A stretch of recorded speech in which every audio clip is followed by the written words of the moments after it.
Hey, this is Clifton Fair, LMHC and Executive Coach. Welcome to Klif Notes. We will be covering a myriad of topics ranging from executive and leadership challenges, as well as our own human existence, running the gamut between being a human being as well as being a leader within organizations. Stay tuned, show up, listen, watch.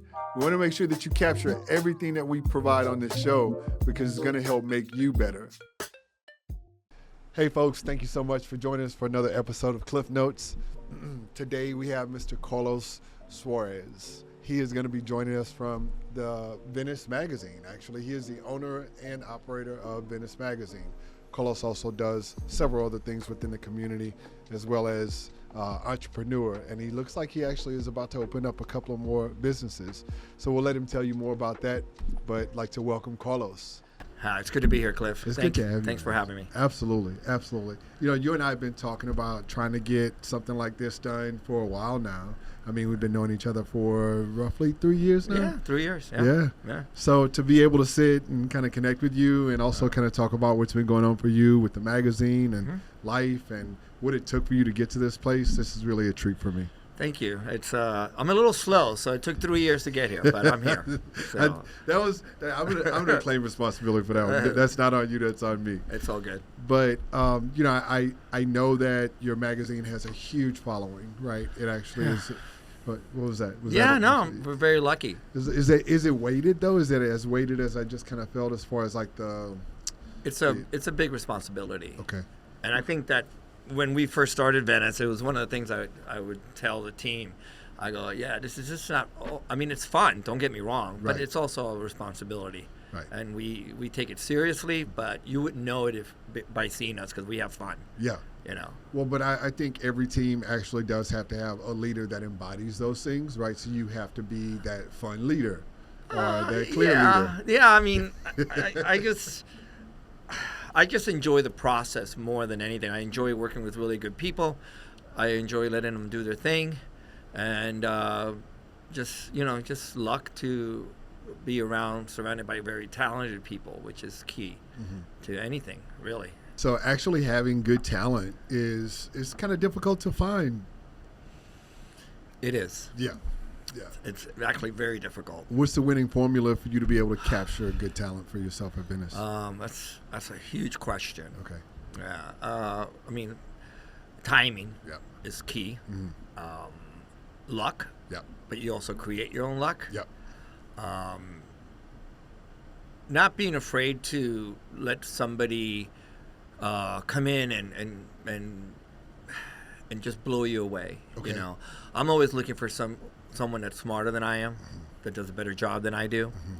Kind of easy sometimes, you know, but I doubt that. Yeah, I want somebody that has passion. Right. You know, I think that if you're selling tires and you're doing it really well, you could sell magazines too. You know, because you're selling with your heart, you're selling passion, and you know, our inventory is not. I don't have a warehouse full of lamps to sell, or sofas, you know, or cars at a dealership. I have stories to sell. Okay. I have the magazine that people have gravitated towards, and that's what I sell. You know, I sell people, you know, in a way, you know. I sell a dream. So it's exciting to do. It really is. You get a chance to actually watch not just people's stories for their respective business or their organization or company come to life on those pages, but you also get to see the residual of what happens after that business gets featured or put out there for the public. Yeah, I mean, I get emails, I get calls, and it's always, you know, it's exciting. Yeah. And the minute I don't find it exciting, I shouldn't be doing it. I remember when we first launched Venice. When was that? It was 10 years ago. We're hitting our 10-year anniversary. Happy anniversary, Thank Venice. You. Very cool, man. 10 years. Wow. Woo. Yeah. You know how many dreams have been born and died within 10 years? Lots of stuff has happened. Yeah. On both sides of the magazine. Yeah, congratulations. Yeah, thank you. Thank you. It's exciting to know that something that we started from ground zero has picked up so much steam and respect too, because I believe the magazine is very well respected. 100%. So we had a big party for the magazine. It was fun and a big launch. And someone asked me at the party, goes, "How long did it take you to do this magazine?" It's a good question. And I said, thought about it, and I said 33 years. And they're like, 33 years? I thought this was the first issue. Wow. And I said, it is the first issue, but I've been in Fort Lauderdale for 33 years. Right. And it's taken me all this time of really getting to know the city, more importantly, getting to love this city, and then having the luck to launch this magazine when I felt it was the right time. And I thought it was a great answer to a great question, and I normally don't have those. Right. But I was excited to say to the guy, listen, I just didn't put this in the oven, you know. This is something that was manifested and dreamed of. And then everything changed for me because I got an email about a month later that kind of really made me feel like, wow, we're doing something really well. Okay. Because I wasn't sure, you know. So this was 10 years ago you got this email? Yeah. Okay. And it was this young lady from California. And the email read, congratulations on the magazine. A girlfriend of mine just mailed me a copy. And I went through it. I had left Fort Lauderdale 4 years ago to move to the West Coast. Your magazine makes me want to come back home. Wow. I was like, whoa. Right. I was like you're putting out quality content that's hitting people's hearts. Yeah. Okay. I was like, whoa, you know, that's cool. I'm on to something. Yeah, this is working. Yeah. You know? And so far, you know, I've wanted to be different. And I think that in order to be different, you've got to create really good content with really good writers and really good photographers. You can't take your reader for granted. Right. I mean, they're the reasons we do the magazine, is for readers. I don't do it for me. I do it for them, you know.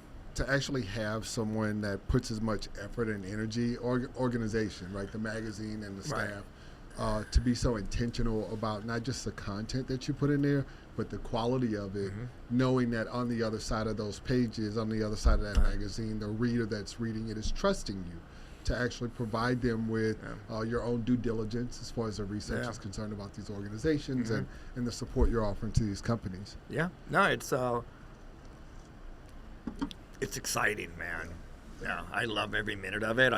It's not a job for me. You know, I've been lucky. I've been in the art business since I was a kid.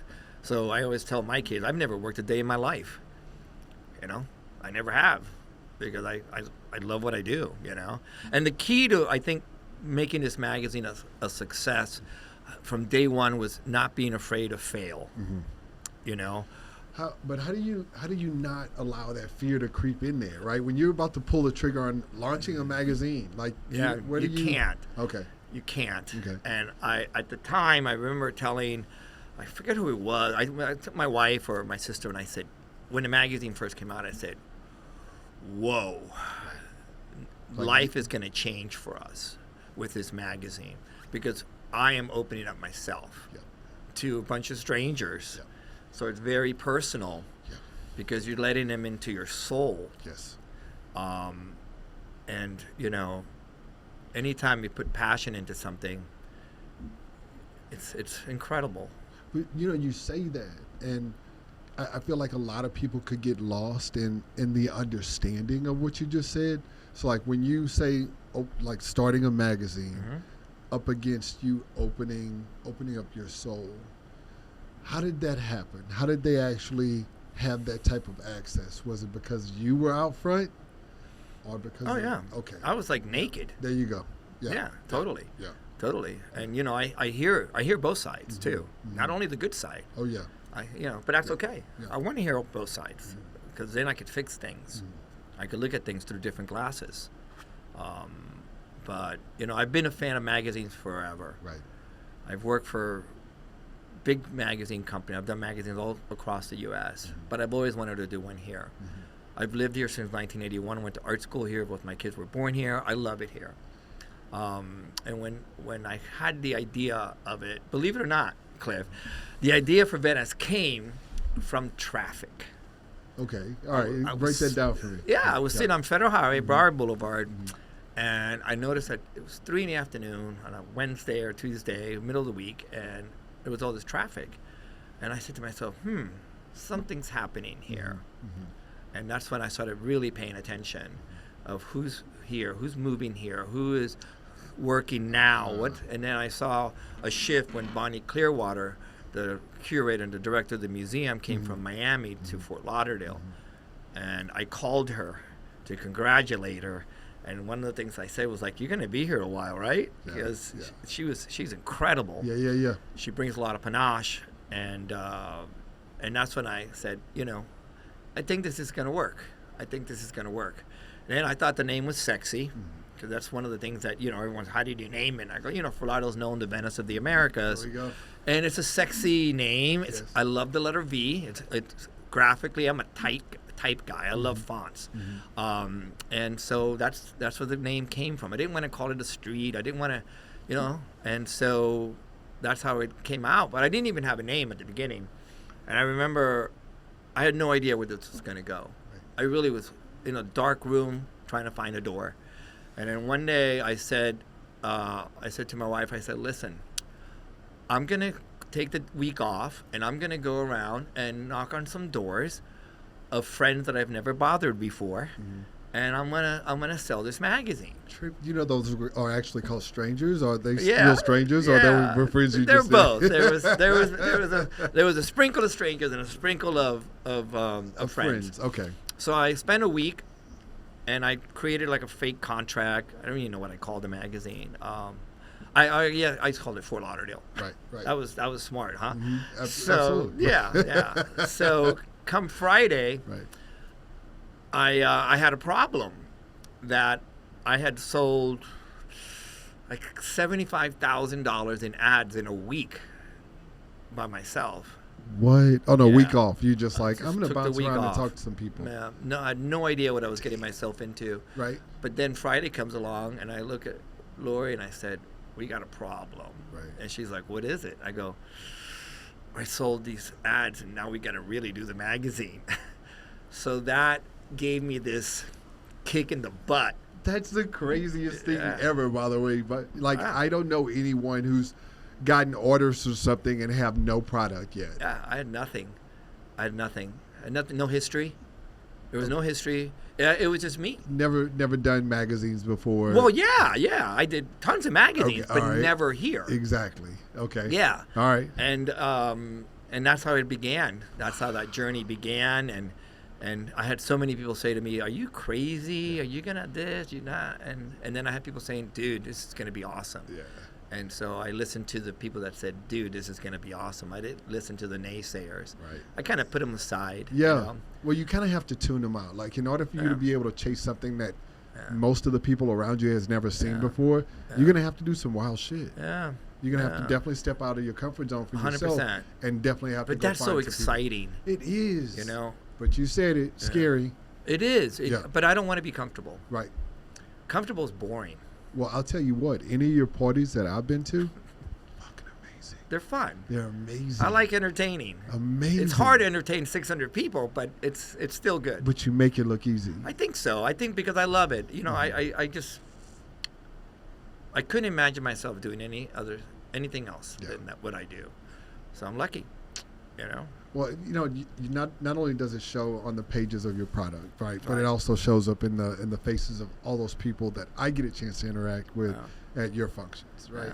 So you're doing something, man. Well, thank you for saying that. Number one, when COVID hit, I got together with my team and I said, it was I think it was in March when we had to make some decisions, and I said to the team, I go, "Listen, I don't think we should publish the next issue of Venice because I don't think it's the right time to be asking people for money."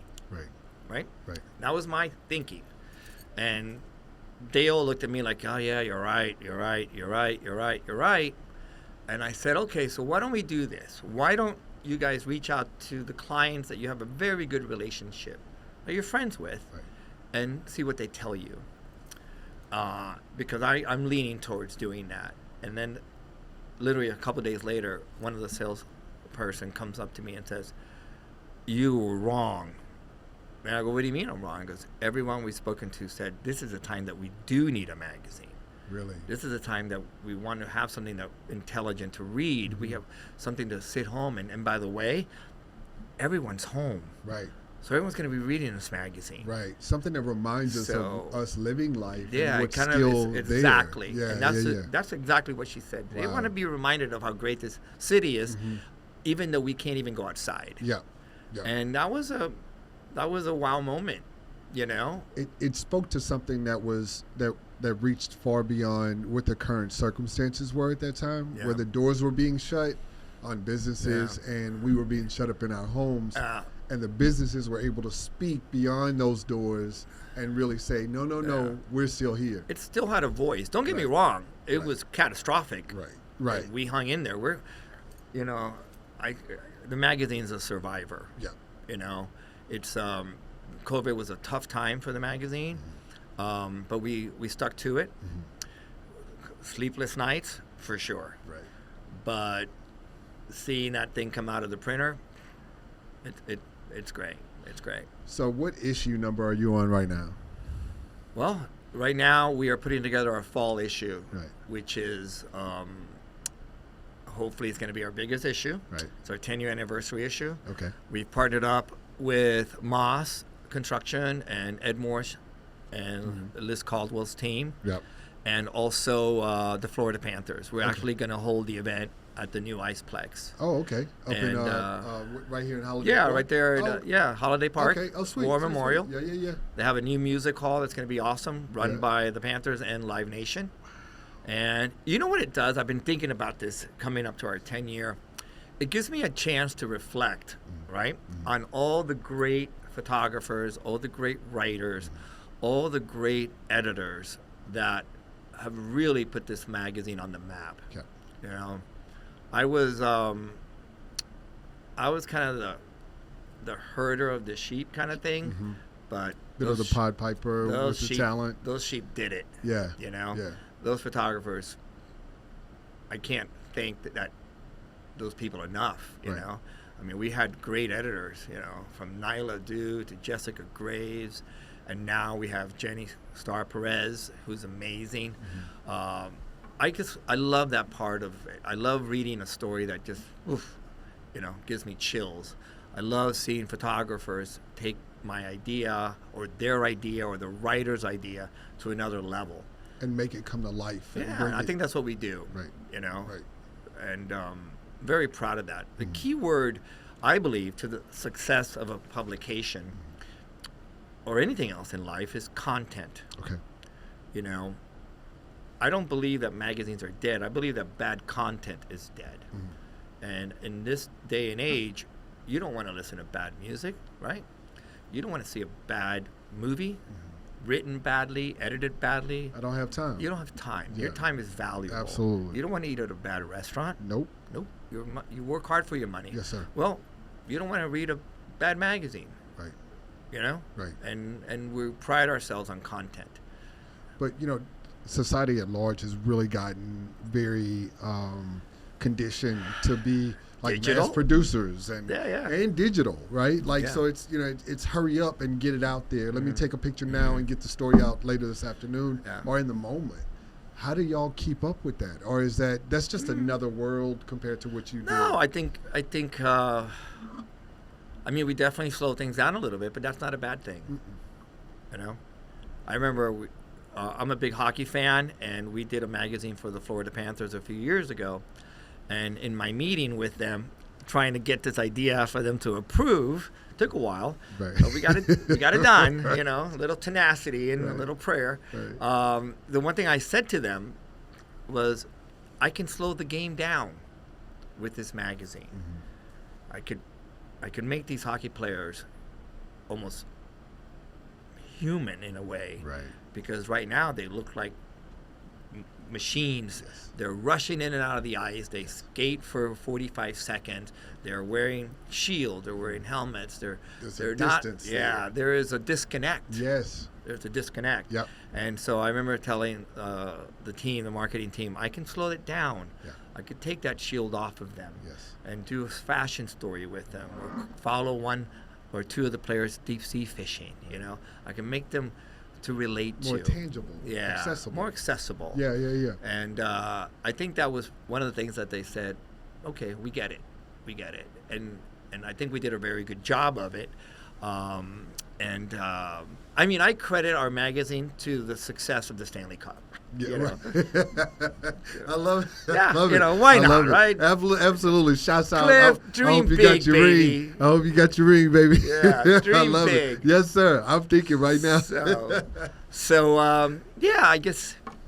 Listen, you gotta stay true to yourself. Yeah. No matter when you doubt yourself. Yeah. No matter when you say to yourself, "What have I done? Right. What have I gotten myself into?" Right. Um, That feeling of being overwhelmed is a real thing It's for a lot of real. people out there. It's And whether real. they're trying to climb to that next rung on the ladder Yeah. or they're leading from the front, you Yeah. know, it's overwhelming. But you know what?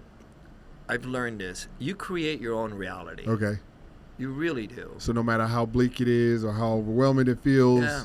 you You know what they say? There's glass half full, got it. glass half empty. Yep.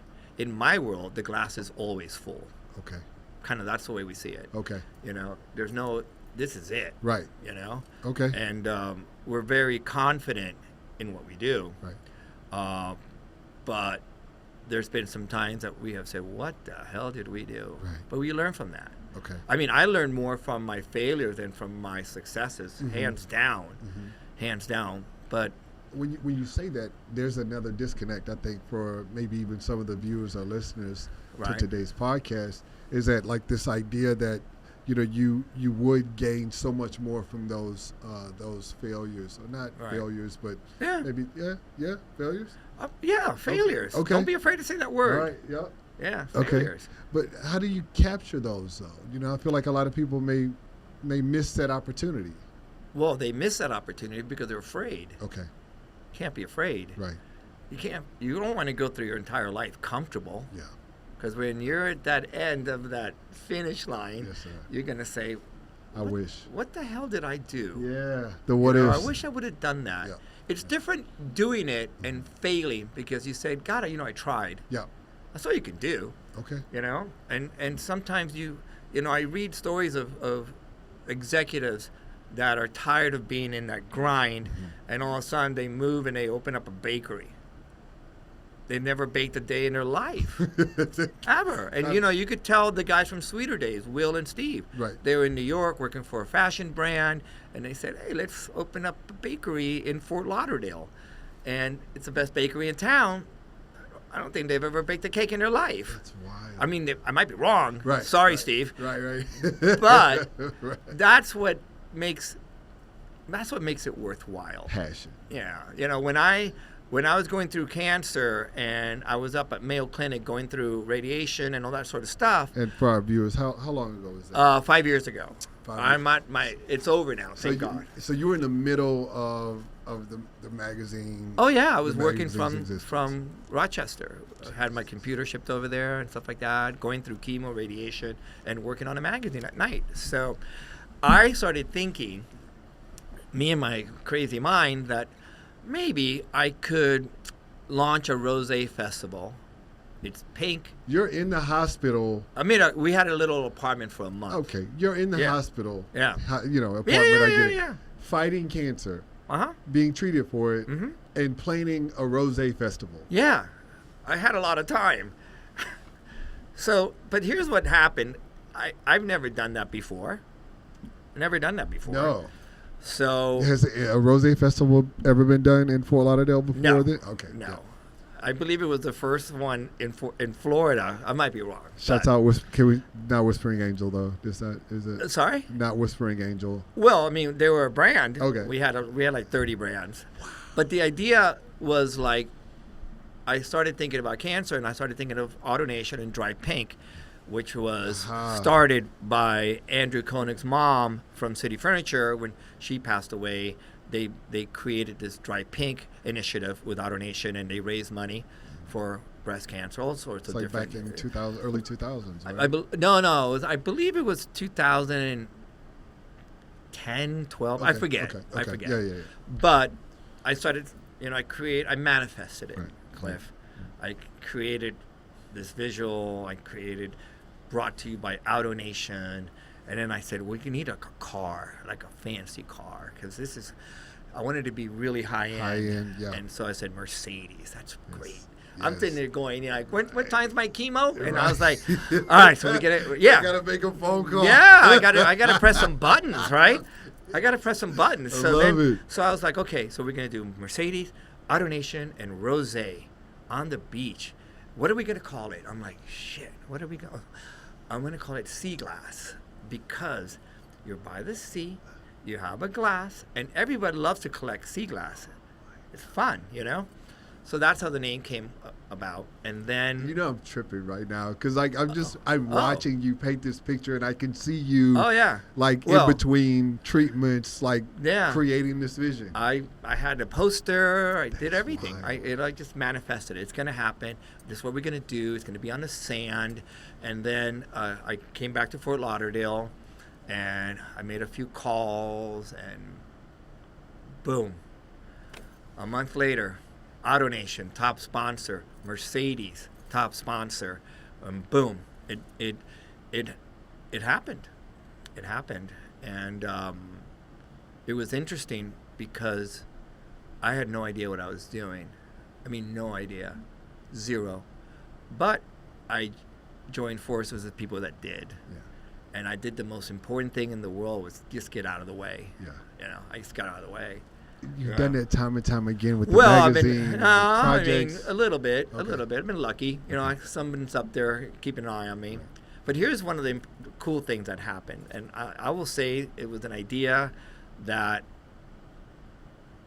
happened out of fear because we were in this big meeting with AutoNation, and I think it was Paula Levinson said to me, okay, we're on board. Can you do something that's a little different, something that's going to really go woo, Right. And I, what do you got? And I didn't know what to say because I wasn't prepared. And I said, I got an idea. Yeah. We're going to wrap all the palm trees in pink, right, where we're going to have the event. Right. And they'll look at each other like, all right. That's different. Okay. That's new. And they're like, "Can you do that?" And I go, "Yeah, of course." I don't know how to do that. I don't even know what material we're using. I'm known for wrapping palm trees in pink. Are you kidding? I'm the best at it. I'm the number one tree wrapper in the country. So then I walk out of there and I'm in the elevator, and it's one of those moments. What the hell did I just say to these people? You're and like, mind I gotta you, remember this shit. These aren't my friends. These are like big people. So then I started making some calls. Right. Do you guys have pink fabric that the palm tree can breathe through it? Right, And Lord and behold, there they were. And I had a couple issues. The mayor and city commissioners were driving by, and they're like, who approved this? Right. Yeah. And I said, oops, I forgot to call you. I forgot to get a permit. So I call. Like you're just doing this. Yeah. Like you're some small town. Yeah. So I was happy to be very good friends with the most powerful woman in Florida, possibly the world, Stephanie Toothaker. She's a land use attorney. Okay. And she's a very good friend. Yeah. And I said to her, I go, this is what I want to do. Yeah. And she's like, just do it. Yeah. Just do it, and we'll deal with it later. Right. And I was like, okay. Right. So I was there watching them do it, and I was moved, that this was actually happening. Wow. And AutoNation says to me... Wait, but you didn't have a relationship with Stephanie before? Oh, yeah. Oh, you did? Okay, yeah. okay. She married my best friend. Oh, so, all right. Oh, yeah, we're good friends. Oh, good. We're good friends. So AutoNation said to me, well, all right, so what logos are we going to put on it? And I said, we're not going to put any logos on it. They're like, what do you mean? I go, no, I want this to make people think. Right. And they're like, we like it. Right. Yeah, I want to whisper. I want people to stop and go, what is this? Right. What is it? Right. And to do their research, to do the digging. Yeah, and it find means out. more. Yeah, I mean, people was hold on to that I content wanted it to be longer. a bit of an interruption. Yes, You know? absolutely. And so the first day that they were up, they were Yeah. up into the night. Yeah. And I drove down early in the morning, and I just was like, couldn't believe it. It was amazing. And then I get a call from Alexis Espejo. He's a marketing director at the W Hotel. Right. And he goes to me, Carlos? Yep. I go, yep. And he goes, so I'm driving down A1A this morning, and I look to myself, and I see 12 pink palm trees. Yep. And the first thing that came to my mind was, I know Carlos had something to do with this. You developed a reputation. Swear to God. Well done, sir. Yeah, and well then, done. Yeah, and he goes, tell me that you did. And I go, I did. Yeah. He goes, I knew it. And Yeah. I said, yeah. So that kind of thinking about, hey, you've never done it, but let's give it a shot. Right. It worked. And now we're in our 5th year.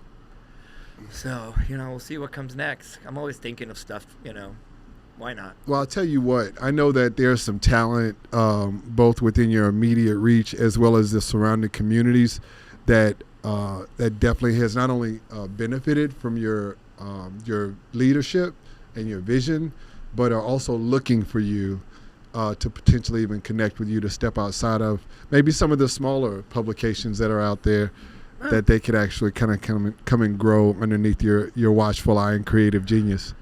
There's a lot of good stuff out there. Yeah. You have to just appreciate what they bring to the table. You know? There's different magazines that reach different audiences. There was a guy, John O'Connor, who's brilliant. He did Home Magazine, Tropic, then he turned it into Island. Mm-hmm. I'm a huge admirer of him. He actually was good friends with my editor at Ocean Drive Magazine. I always looked up to his magazines. Unfortunately, I don't believe they're printing it now, but, he left a footprint. Right. Yeah, and in Fort Lauderdale, too.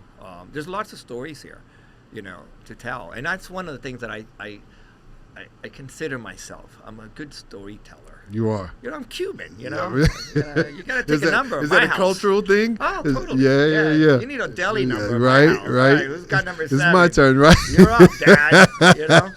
So I've always been that way. Right. And so the magazine has been another avenue for me to tell stories. Right. The good thing about it is I'm not telling my stories. That's boring. Yeah. Well, I want to tell someone else's story. Your stories are pretty amazing, sir. I listen to them. To the family. Yeah.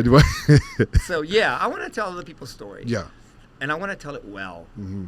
There's no better feeling that I can have regarding the magazine when I get a call or an email or a handwritten letter, which I love, saying, man, you really captured me. Yeah.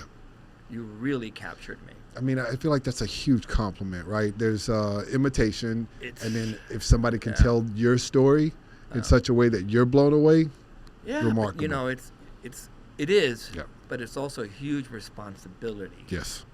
Because you're taking this person in your hands. Mm-hmm. He or she is entrusting you. Yep. To be respectful and to be honest, Right. and all those things. I read everything. Yeah. And before, I've learned the hard way. Right. When I was younger, I was quick and boom, boom, boom, boom, boom. Let's lay this out. Mm-hmm. But I wasn't reading the stories. Right. And then one day it kind of blew up in my face, and that's when I said, Lesson learned. how can I lay out a story without reading it? Right. And so that changed my world. Ownership, pride, responsibility. Yeah, all of those things. Yeah. They're important. Yeah. They are. Carlos, at the end of the day, when you're not reading those stories to get them published anymore, or when you are in another chapter of your life and Venice Magazine is still moving forward, what do you want to make sure that they remember or embody or capture? Oh, you asked me that question. Yeah. I love people. Right. I find interesting things in every person I ever come across. Yeah. And the magazine has allowed me to meet really great people. It's not about the paper, it's about the people that are printed on the paper. Yeah. you know. And I think if I have to take anything from this magazine, is that it has allowed me to meet incredible people that otherwise I would never have known existed. Yeah. You know, and that's what I see. And I'm always looking, but I don't have to look too far. You know, they're all right here. Yeah, I mean, you attract those people, dude. You step outside of your condo, and all of a sudden you bump. Yeah, you know, it's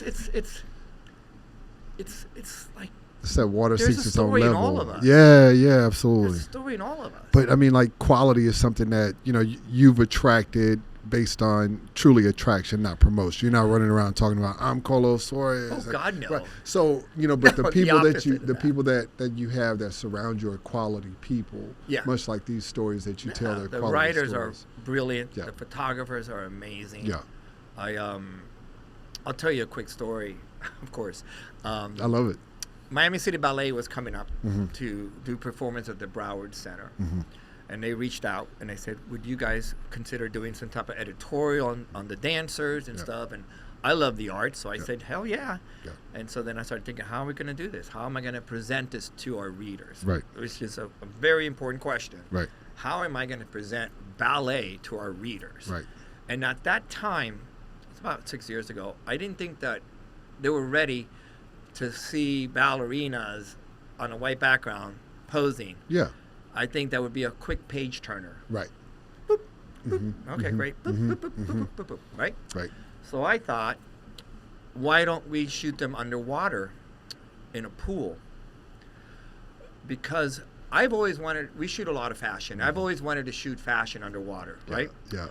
No one's ever let me because the brands will not allow their dresses to get wet. Okay. Got it. That makes sense. Chanel, Yeah. They're like, absolutely Chloe, not. Prada. Right. No. Absolutely No. Right. But in this case, Yeah. we could do it. Yeah. So that idea that I had turned into something so much bigger because of George Camper, Right. photographer. Yeah. When I called him, and I've been working with George for over 20 years, we kind of read each other's mind. I said, I got this idea. Right.